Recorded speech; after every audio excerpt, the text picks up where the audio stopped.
Dobrý deň, zdravím vás všetkých. Dneska si v short videu ukážeme, čo budeme meniť ešte jedno z ďalších na oktávke. Bude to horné a spodné uloženie vlastne motora. Horné silen bloky. Vyzerá jeden.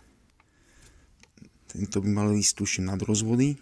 A tento sa úplne na ňo podobá. Bol objednávaný ako záväz z hora na prevodovku.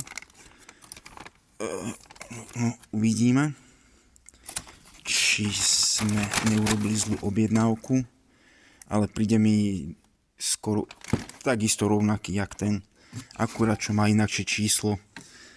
Takže tak, tu nás sa zhodujú posledné dve písmená alebo koľko čísla, neviem.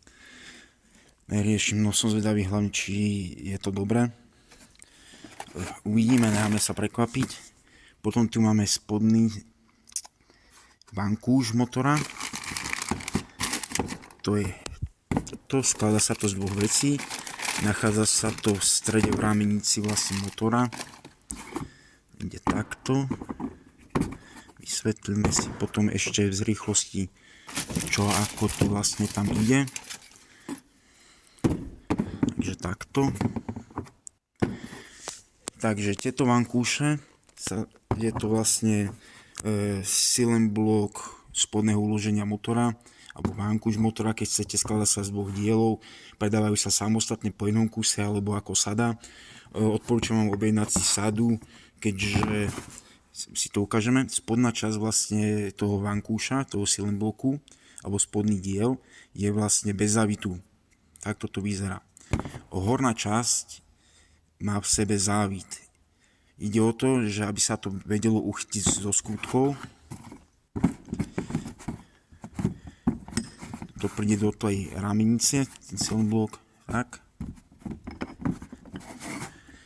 Tam prejde skrutka od spodku smerom sem hore a tu sa vlastne uchytí cez hardex, či jak sa to volá, alebo lákeť, dajme tomu.